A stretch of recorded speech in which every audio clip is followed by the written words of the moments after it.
Hello, everyone, and welcome to another episode of Common Sense with Dr. Ben Carson. You know, standing for what you believe in sometimes leaves you standing alone.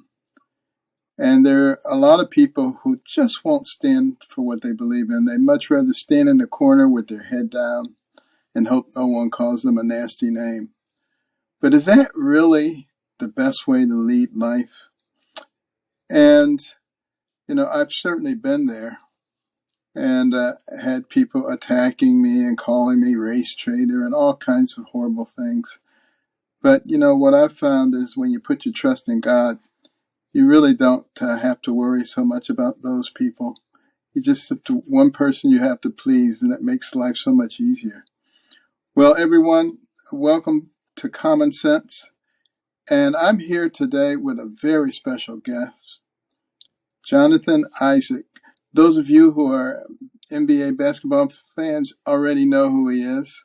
But for those of you who may not know too much about basketball, he's a professional basketball player with the Orlando Magic. He was their first round NBA draft pick in 2017, sixth overall. He's a Christian conservative. Get this, an ordained minister. He's only 25 years old. And has preached at Jump Ministries Global Church in Orlando. At the height of the George Floyd riots, when virtually every team had Black Lives Matter printed across their courts, on their jerseys, on their shirts, on their suits, Jonathan was the sole player to stand up for his beliefs, and he stood during the national anthem when everybody else disrespected it. And he would do other things in life. For instance, he made a personal decision to decline the coronavirus vaccine. Now, I believe he had already had the disease, but we'll talk about that momentarily. But he's also, get this, a best-selling author. His book, Why I Stand, is an intensely personal account of his journey to actually finding Christ in his life and how his life was transformed from a life of insecurity and fear to one of confidence and purpose. So welcome, Jonathan. We're absolutely delighted to have you, and would like you to start by just discuss a little bit about your decision to stand for the national anthem on July the 31st, 2020, in a game against the Brooklyn Nets, and not to wear a Black Lives Matter shirt. Yeah, well, thank you so much for having me. I appreciate the intro and you're too kind. But on that day, and I talk about it a lot in the book, is that so many events in my life had led up to not standing or not kneeling in the bubble. Me finding Christ, like you said, the journey of becoming a young man and finding my purpose and my identity in Christ, and not allowing fear and anxiety that had plagued me so much as in my youth and in my young adulthood to get the best of me in this moment as well. But I would say the crux of it was that I just didn't agree. Although I believe that Black Lives Matter, I didn't see the Black Lives Matter movement and organization as something that I could bear witness with my Christian sentiments. I didn't agree with their tone, with their rhetoric. And again, although I believe the phrase, I just dug a little deeper and said, you know what, this isn't something that I want to align myself with. And the more that I decided to go down that road, the more and more apparent to me that it was bigger than just Black Lives Mattering. This was a political move. It was a social move that was bigger than the saying. And so I decided not to, and I just said, you know, and I detail all through the book about the conversations that I had with my pastor and my fiance at the time, and even, you know, conversations with the team. We had a conversation early, I think the day before I decided not to stand, with the team and the presidents brought everybody together, and they said, you know, you guys make the decision for yourself. So they all leave the room and it's just the players now. And everybody's like, we don't have a choice here. You know, everybody's going to kneel. It is what it is. A team had already kneeled before us, and they were like, we don't have a choice. And one of my teammates turned towards me and said, well, Jonathan, what are you going to do? And I said, fellas, I'm not kneeling and I'm not putting that t-shirt on. And chaos erupted and everybody had, to say what they had to say. But it came down to, I respect the decisions that you guys made in kneeling, and I ask for that same respect in return. I see the problem that you see, but I just have a different solution. And I see it as that every person has fallen short of the glory of God. And if any of us are going to point fingers, we're pointing fingers from a glass house and throwing stones from a glass house. And so, I just, Wow, that is quite a perspective for a young man to have, and an incredible amount of courage. Well, what was your impression of the George Floyd incident? in terms of the police officer and just the incident itself. Yes. Well, I think my very direct, momentary of watching it, I was upset, angry like everybody else that this was a terrible tragedy and just a terrible thing for an officer to do.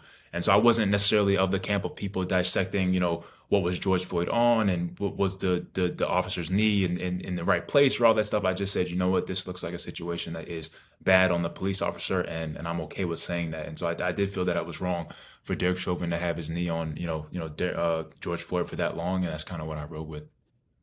Yeah, it was really quite interesting because it was played 24/7, Right. incessantly. And we have some friends in Australia, and we talked to them, and they said, "What's happening in America? The police are killing all the black men." Uh, you would think that just, from the way that it was emphasized. And it was interesting because a bunch of surveys were taken asking people uh, how many times unarmed black men are killed by police.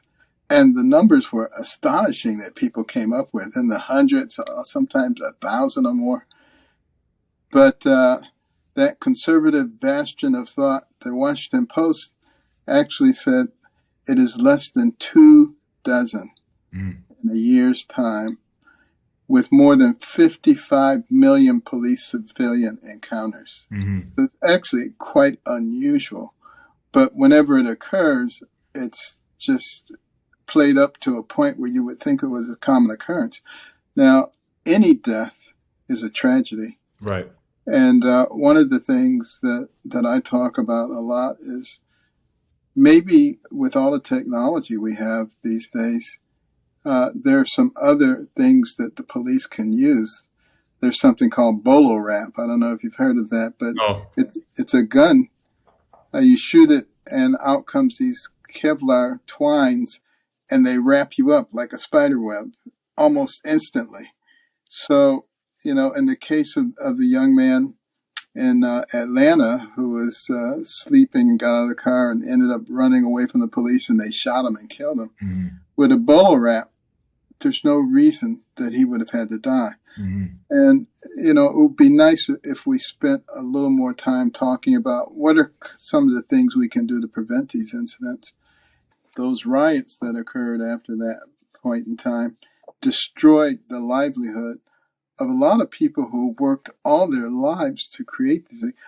How is destroying their livelihood in any way bringing justice to the situation? And I think sometimes people really don't think about that. But did you know at the time that you stood that it would cause so much controversy? Oh, absolutely. 110%. I had, I'm on Twitter and just I'm kind of socially aware. So I could see everybody who had said anything, against the Black Lives Matter movement or everything that was going on. People were getting canceled. A lot of craziness was going on. So I actually detail in the book that the night before I stood, I was on the phone with my pastor and I was telling him, like, I don't think you understand how crazy this is going to be. Like, I'm going to be a coon. I'm going to be an Uncle Tom. I hadn't signed my NBA contract yet. That was still, up for negotiation the upcoming summer. And Oh, wow. he said to me, "You cannot stand for God and God not stand for you."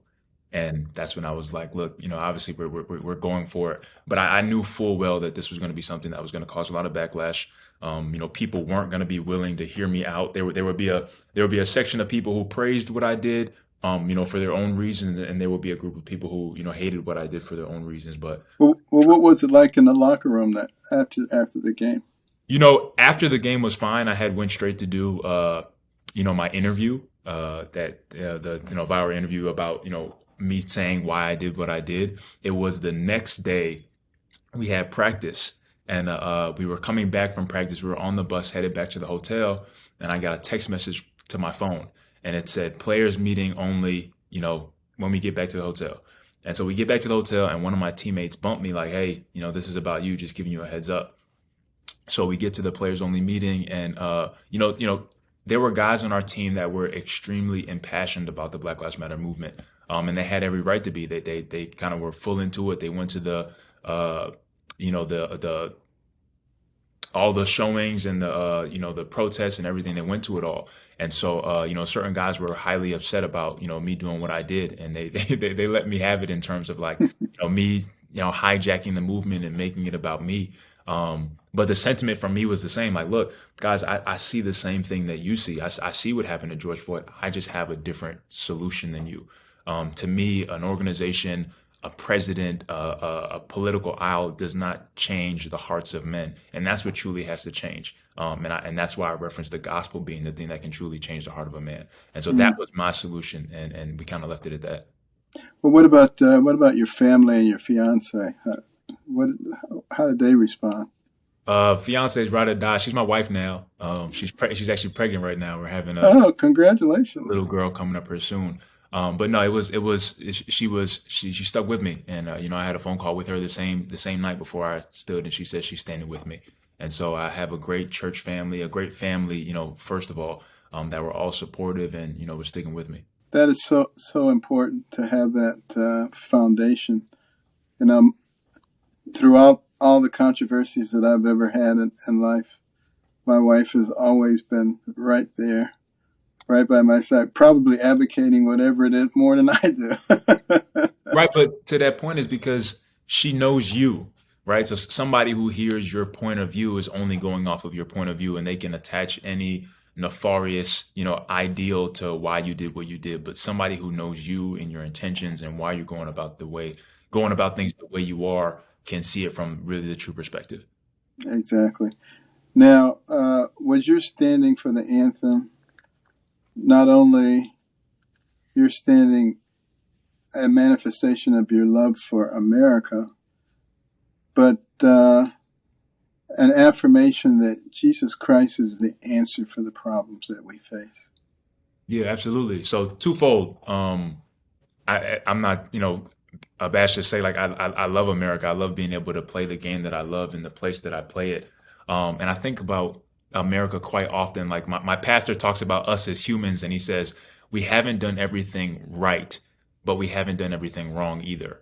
And that's what I think about America. You talked about. I was listening to something where you were talking about, how it was for you growing up and the great strides that we've seen, been able to be made, by, our people in America, CEOs and presidents and owners of companies and so many different things that could have never been a possibility in the time that you were growing up.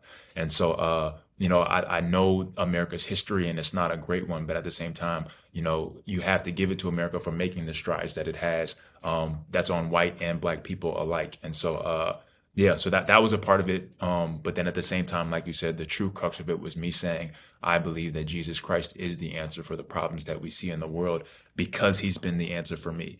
And so that's what I do throughout the book is detail how did God take this young kid who struggled immensely with fear and anxiety and self-insecurity and grow him into somebody who'd be willing to stand alone for something that he believes in. And it truly is a testament to the reality of a relationship with Christ. I think it's a big encouragement for a lot of people. Now, you're very well spoken. Were you a good student in school? I would say I was an okay student. I liked science. I liked math. I liked things that were about like retention, like learning, memorizing how to do the problem, memorizing all the scientific facts and all that stuff. I enjoyed that. I wasn't much of a writer, which is interesting, Hmm. or a reader. And that was mainly because of just fear of just like always being afraid of somebody critiquing my writing or not wanting to write in front of other people. And now to actually have written a book and really have found a love for the creativity of words, inside of me that I would never thought was there. But in writing the book, I went back and spoke to a couple of my English teachers, and they were like, "We loved your writing. We always thought you wrote so well. We wanted to encourage you to write more." And I was like, "Man, I never would have thought that." And so it's pretty surreal.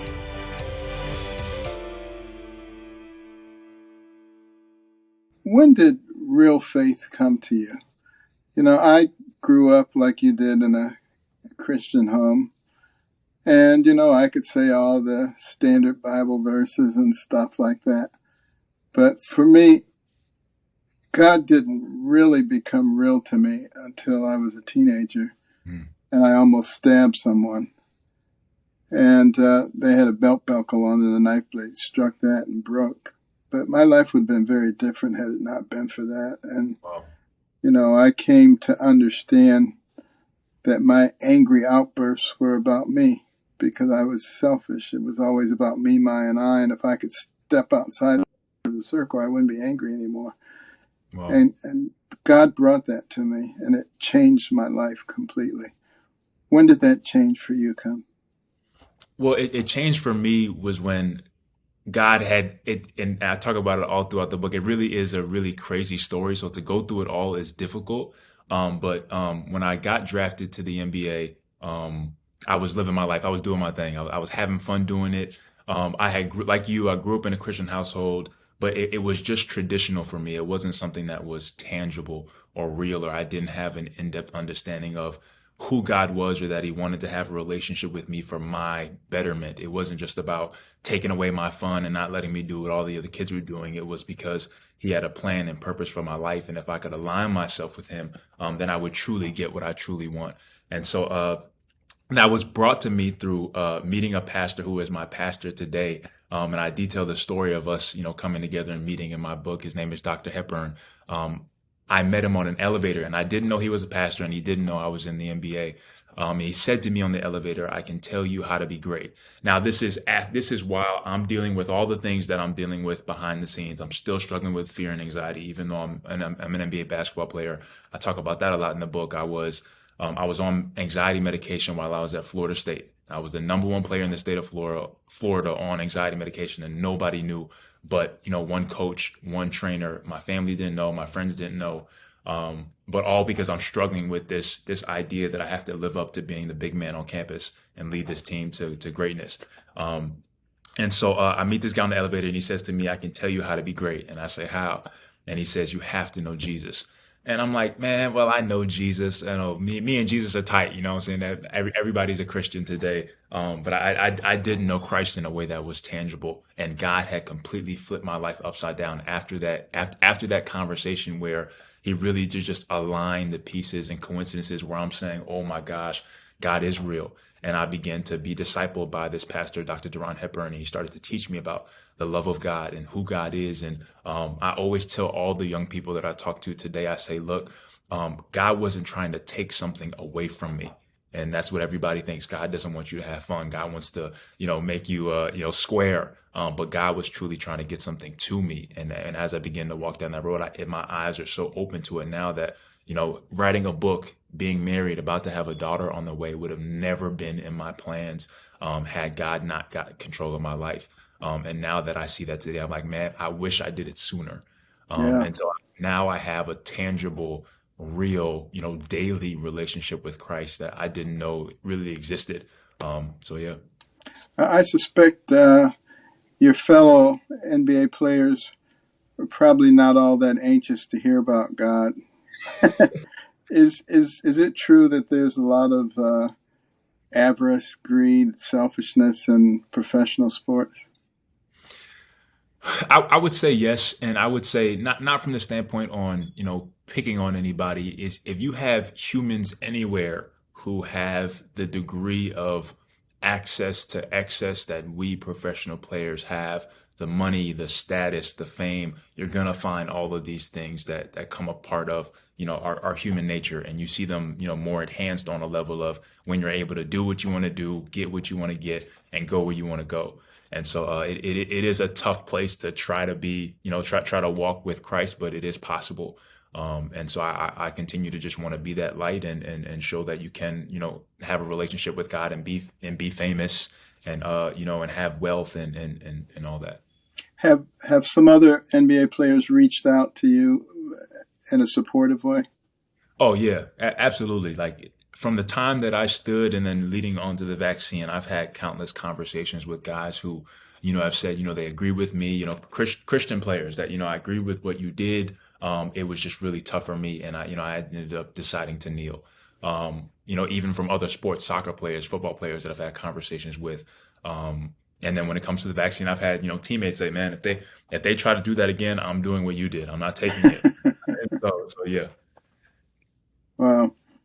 Well, uh, I'm going to ask you a little bit about the COVID situation. Yeah. You you had COVID already, right? I mean, you were infected, Right. So so once you I had antibodies. exactly. So my placement when it comes to the vaccine, I'm not necessarily from the camp that thinks the vaccine uh is like nanobodies that are gonna kill you from the inside and the government is trying to track you. I wasn't really from that camp.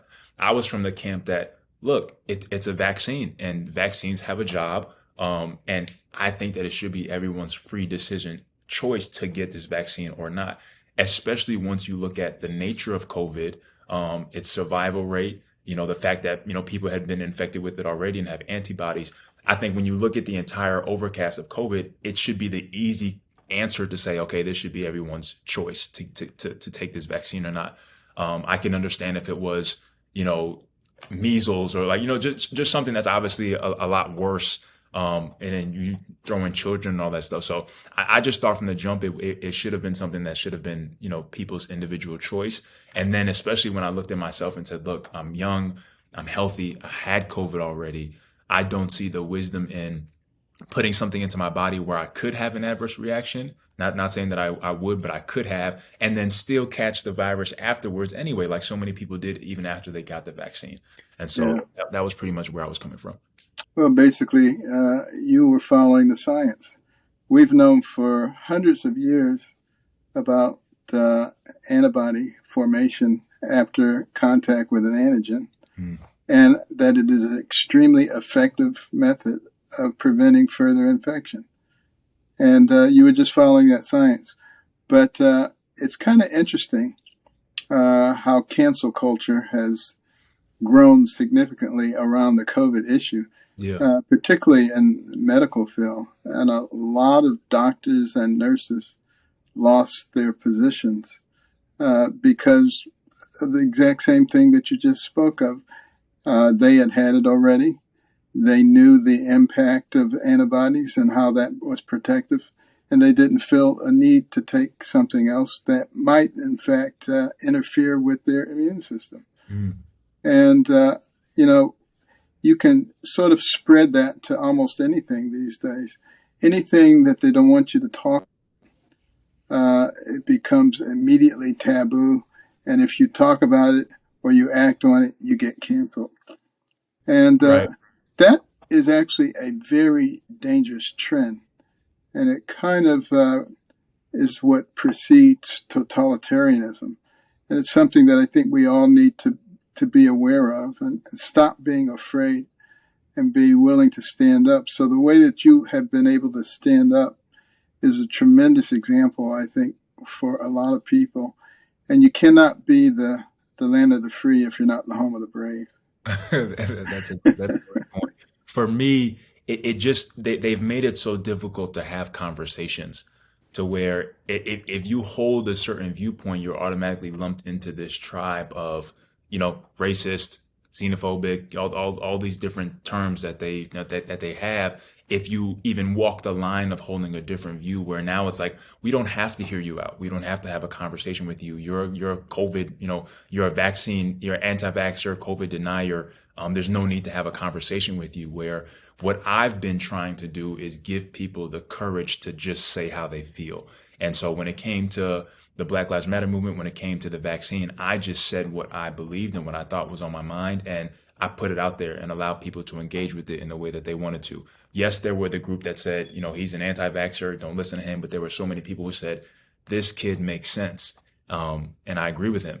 And that gave them courage to go ahead and say what they feel as well. Same thing with, the Black Lives Matter movement. And I think that if we can just somehow get back to having meaningful conversations that were a part of getting us to where we are right now with, within the white and black community, within all the things that we have going on right now, then we could really see, progress.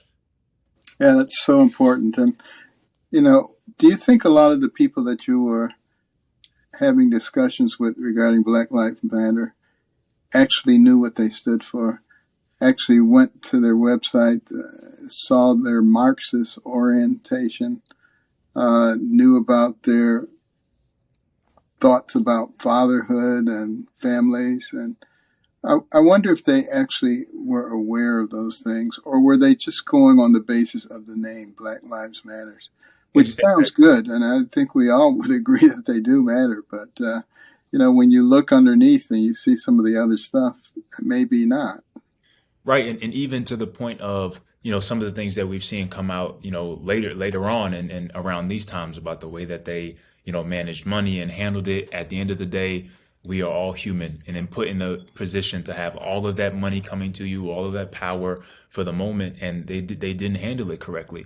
And so that to me again reinforced my own understanding of putting the responsibility and the trust in people and an organization to truly help or truly change things, wasn't truly going to be the answer for the heartfelt problem that is racism and a lot of the other things that we see. So I think that there were a ton of people who kind of just went off of, Black Lives Matter. Of course, Black Lives Matter, and anybody who has anything to say against the phrase Black Lives Matter has to be racist. And so, yeah. Yeah. Well, you're very kind and gracious, I would say.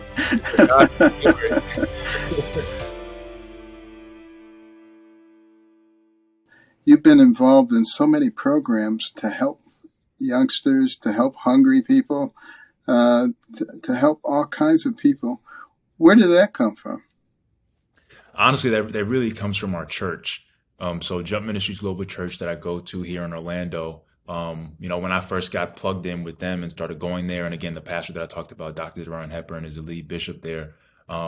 They were already into the community, and so me being able to bring the resources that I have has been able to kind of explode it and take it to the next level. And so they feed people, they house people all around the city, men's houses and women's houses, and they just opened up something called Jump In, which is a men's homeless facility that I've spent time at, and they continue to grow it out and just have place for homeless men to stay and to eat and to get new clothes, and it's all surrounded around them coming to the services and watching church. And so it really is just something that's great, and I'll just try my best to plug in and just continue to just try to be a blessing. Well, it's refreshing to see a young man, 25 years old, when other NBA players are trying to say, "Can I get a Bentley? Can I do this?" And you're out there trying to help people. It's very refreshing and encouraging to see that. Now, you talk in your book about the first time you preached. What was that like? How'd that come about? Goodness. So the first time I preached, again, probably the most terrifying thing that I've done. And if you had known me, from me being in high school, being in college, you would have never in a million years thought that I would, stand behind the pulpit. I actually had a moment of passing out talking to kids while I was at Florida State, of just being so nervous about it. And so, again, just complete respect and honor to my pastor, who is that person that said, you've been growing, you've been coming to the church for a while. People have heard it a million times from me, but they should hear it from you and what God has done in your life. And I think that you can handle it and on that level. And then he said something to me, I think you should also invite your teammates. And I was like, you're crazy. There's no way in a million. I was out drinking with these guys a few months ago. What do you mean? I'm going to go to them and tell them that I'm going to be preaching. But he said to me, he said, only give me your answer after you really pray about it. And so I went and I prayed about it. And of course, I should do it. And so I did end up speaking. I did invite my teammates. And all in all, it went well. I was happy that I had faced that fear and overcome that hurdle. And again, that was when I talk about all these little moments that led up to being able to stand in the bubble. That was definitely one of them. How do you think your return to faith prepared you for that moment when you decided to stand?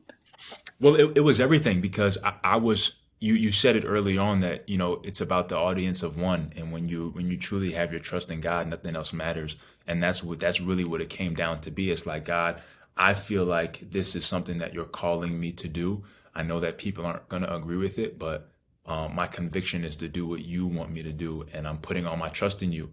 And that's what faith is. And I've seen God come through time and time again with the book, with people talking about how much it has encouraged and inspired them. I'm like, man, I can understand why doing what I did was necessary, not just for the book, but for people to understand where I was coming from. And I believe, in my heart that it's where God was coming from as well. That look, we've all fallen short of God's glory. Everyone has done things that are wrong. And if we're going to, like I said before, if we're going to throw stones, we're going to be throwing stones from a glass house.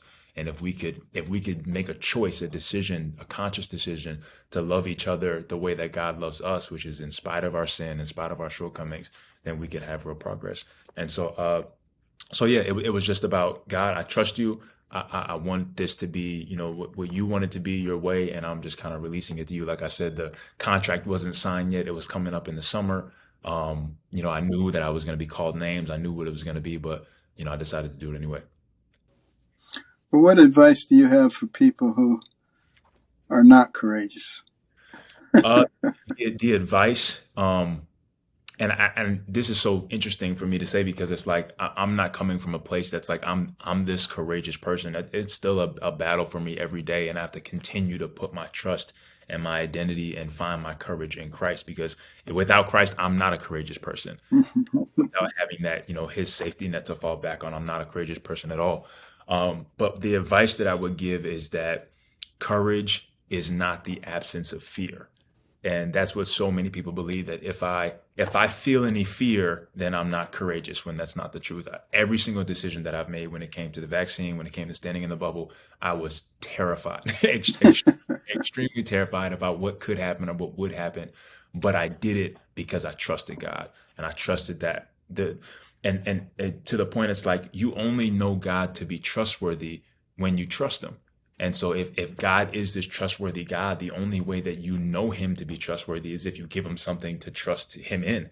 And so I've learned that God is a trustworthy God. I've learned that I can put my trust in Christ and not fail because I did it. And so I would just reiterate to people that you don't have to be fearless to be courageous. You feel the fear, but you look to Christ. You don't look at the fear. You look to who is the author and finisher of your faith. And at the end of the day, if you're standing for Him, He's going to stand for you. And whether it works out in the natural or not, you have a spiritual home and a spiritual blessing with Christ in heaven. Well, I can certainly identify strongly with that, because that was what characterized my career as a neurosurgeon. A lot of people said that I was a hot dog because I would do things that nobody else would do, but it wasn't that at all. It was that I would ask God to guide me, to tell me what to do, to show me what to do, when not to do it. And over the course of time, He never failed me, as I became very confident in what He could do.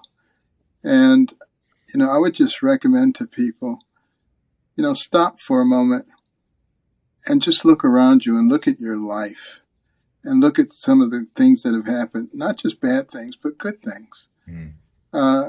Maybe there's a reason for that. And maybe there's some amazing things that you could do, particularly when you take the focus off of self. That is really the key to becoming a very successful person. Just stop looking at yourself all the time, me, my, and I, and look at opportunities that you have to positively impact the environment and impact other people's lives. And what an incredible difference it will make, particularly in terms of your happiness. Happiness, I can tell you, having grown up in dire poverty and, now, being at a point where I don't have to worry about anything. I can buy anything I want. But the fact of the matter is, I don't want a lot of stuff anymore. I want to have a relationship with God. When you can buy what you want changes. And, it's really that relationship that makes all the difference. And I just want to ask you any parting thoughts for our audience. Uh, I would just say that, and you know, this is not me trying to big up the book in any way. I truly do feel that my journey and the journey that I've been on can truly be a light to young adults, to old adults, to people of all different ages and spectrums. And I would encourage everybody to go out and check it out. Read it, read the reviews, read what people are saying, and give the book a chance. Amen. Well, I want to just thank you not only for being on the program, but for being an incredible example, particularly for young people. I hope a lot of people will be inspired by what you've said here today. I encourage everybody to go out and get this book and read it. It will thrill your soul. It will encourage you. I don't care what age you are. And thank you for being with us, and we'll be praying for your speedy recovery. Yes, sir. Thanks so much, Dr. Ben Carson. And we'll be right back with my closing thoughts and a common sense prescription for you.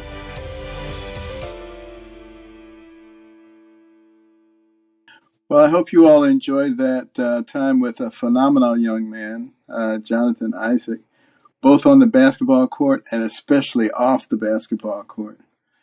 It's evident that God is using him, and we wish him continued faith and courage as he continues to serve the Lord. And, I'm excited to see him back on the court. He's a tremendous joy to watch that kind of talent. And get that book and make sure you know why you stand and where you stand. And now for a common sense prescription. Throughout our nation's history, we've seen a lot of our citizens be put into very difficult positions where they have to choose between what's right and what's wrong, where they have to go with their belief systems or abandon them so that they can be loved, so that they can have peace in their lives. I think about people like Abraham Lincoln, Martin Luther King, Rosa Parks. They had difficult decisions to make. They could have taken the easy way out. In the case of Abraham Lincoln and Martin Luther King, they gave their lives. Think about that.